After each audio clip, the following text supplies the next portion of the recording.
Halo guys, selamat datang di channel gua Omon Saham. Di video kali ini gua mau bahas tentang saham-saham gocapan ya guys ya. Apa yang terjadi terhadap investor-investor dan trader-trader yang terjebak di saham gocapan ini guys. Dan mungkin terakhir gua akan kasih tips-tips ya buat kalian supaya kalian nggak kena atau kalian nggak terjebak di saham-saham gocap ini guys ya. Oke, jadi ada info dari Data Indonesia bahwa saham gocapan itu sejak 2017 sampai 2024 ini itu udah naik 310% ya guys ya, sejak 2017. Jadi udah naik jadi 156 emiten guys. Lumayan guys ya, lumayan banyak juga ya guys ya. Gua untuk di contoh kali ini gua pakai dua emiten nih guys ya, dua emiten itu BHI asli sama BHIT ya guys ya. Meskipun sebenarnya ada banyak sekali ya saham gocap itu, yaitu ada 156, tapi gua akan pakai contoh dua aja, yaitu asli dan BIHIT ya. Untuk asli itu dia opening ya, itu dulunya itu dari harga awal itu 100 ya, dia langsung turun terus, apalagi sekarang udah tidur di gocap dan nggak tahu ini bangun kapan. Ini akibat karena adanya informasi yang beredar bahwa pemilik dari asli ini itu dia melakukan IPO untuk daftar caleg guys. Udah gitu kalah lagi, ya kan? Begitu investor dengar bahwa IPO ini untuk dananya dipakai untuk nyalek, mereka langsung berbondong-bondong kabur guys. Apalagi setelah mendengar bahwa nyaleknya kalah, makin dalam ya, nggak tahu ini bangun kapan. Yang kedua BHIT itu dulu pernah sempat berjaya ya di harga 600, tapi terus menurun seiring dengan kinerjanya yang juga terus menurun. Sekarang tidur di 50 ya guys ya. Per akhir tahun 2023 kemarin dia udah tidur di saham gocap. Apa yang terjadi terhadap saham-saham gocap itu gua kasih lihat ke kalian nih guys ya. Saham-saham gocap itu, orang-orang yang ada di saham gocap biasanya akan berbondong-bondong berusaha untuk menjual guys ya. Mereka berusaha untuk menjual. Ini yang contoh punya asli, ini udah bidnya udah di 342.000 lot ya, 342.000 lot. Ada juga yang mau jual di 51, 52 dan seterusnya sampai 59 ada. Tapi boro-boro ya guys ya, boro-boro 51 sampai 59. Ini yang 50 aja antrinya udah sebanyak ini guys. Ya, antrinya udah 342.000 lembar, 342.330 lot ya guys ya. Ini kalau dirupiahin itu yang ngantri jualan di gocap itu aja udah 342.330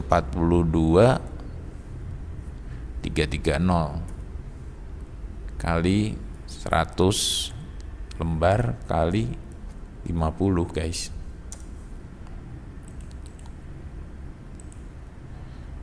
Nah, yang ngantri untuk jualan di gocap aja itu udah 1,7 M guys. Sementara untuk transaksinya ya, transaksi turnovernya itu cuma 25 juta ya guys ya. Cuman 25 juta. Jadi yang keserap itu atau yang mau beli itu cuma 25 juta. Jadi gapnya jauh banget guys. Makanya orang-orang atau investor-investor yang terjebak di gocap ini akan kesulitan sekali untuk menjual. Paling solusi lainnya itu bisa juga dijual di pasar nego, tetapi itu pun juga belum tentu kejual guys ya. Dan perlu diketahui kalau di pasar nego ini harganya nggak gocap lagi, pasti jauh di bawahnya gocap ya guys ya. Ini yang kedua BHIT sama guys ya. Orang-orang antri jualan di harga 50. Ini sebesar 1498064 lot ya guys ya. Kali 100 kali gocap.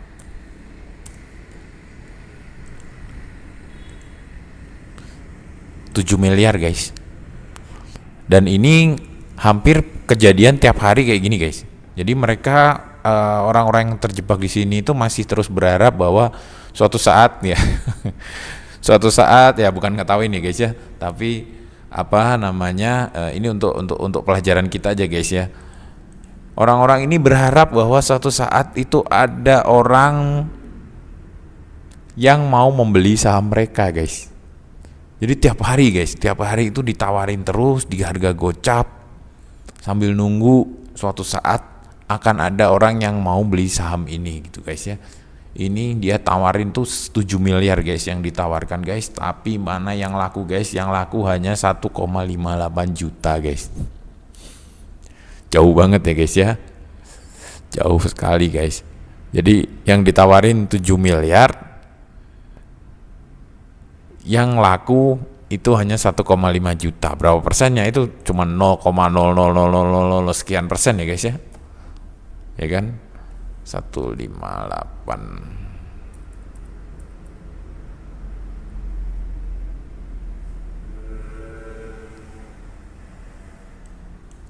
Ya, ini 1,58 dibagi dengan 7 miliar. Ya, 0,02% guys. Hanya 0,02% yang berhasil terjual atau terjadi turnover, itu hanya 0,02%. Di asli tadi itu malah lebih besar ya, lebih besar. Dia itu turnovernya 25 juta, yang ditawarkan itu 1,7 miliar.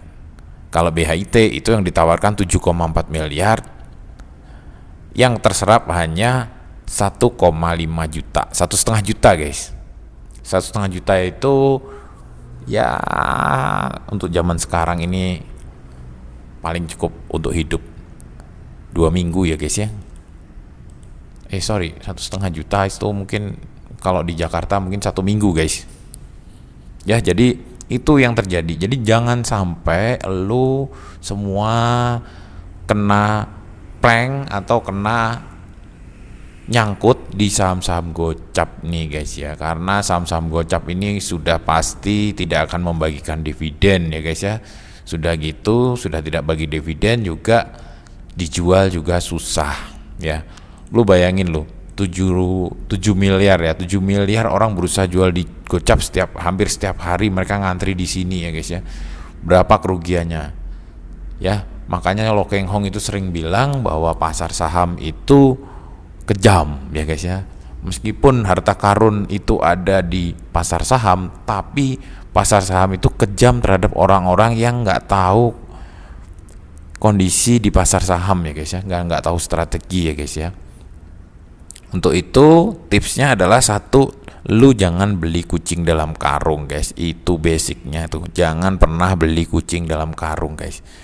Saham itu harus dianalisa, harus dinilai dulu, harus diperhatikan dulu ya sebelum lu beli.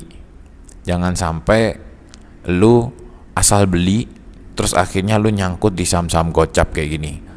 Ya, terus yang kedua, setelah lu beli, lu harus terus setiap quarter itu memperhatikan laporan keuangannya ya guys ya. Nggak usah tiap hari guys, tapi setiap quarter ya, 3 bulan sekali perusahaan-perusahaan itu mengeluarkan laporan keuangan. Itu harus lu pantau guys ya. Lu pantau, lu baca ya. Gua akan di channel ini akan selalu bantu kalian ya, bantu kalian dengan terus menerus share tentang laporan keuangan ya dan perkembangannya ya guys ya. Jadi saran gua sih lu subscribe channel gua ya guys ya, supaya lu dapat info-info terus ya tentang laporan-laporan keuangan. Jadi lu mudah-mudahan lu nggak kejebak di saham gocap dengan cara seperti itu ya guys ya. Ya mungkin seperti itu ya guys ya. Saham-saham gocap ini harus kita hindari ya. Memang jahat-jahat guys. Ini orang-orang yang bikin saham gocap ini jahat-jahat, atau ada yang juga mereka nggak jahat tapi memang kondisi perusahaannya itu memang nggak bagus gitu loh guys ya. Tapi kita sebagai investor yang harus pinter-pinter, jangan asal-asalan lalu kejebak di saham gocap. Strategi ketiga sebenarnya itu kita harus disiplin terapin cut loss itu untuk trader ya guys ya. Tapi kalau untuk investor seperti gua itu nggak main cut loss guys. Gua lebih fokus ke poin satu tadi, yaitu sebelum kita pilih itu kita harus perhatikan benar-benar ya.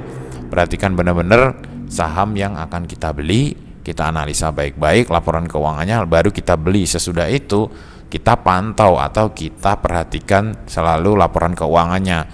Bisa jadi tahun lalu dia untung besar, ternyata tahun ini sudah mulai menjelang bangkrut itu loh guys ya. Jadi sebelum dia ke gocap, kita sudah tahu, sudah antisipasi, dan kita sudah jual duluan gitu loh guys ya. Mungkin seperti itu dulu guys in video kali ini. Sampai jumpa lagi di video selanjutnya. Wassalam.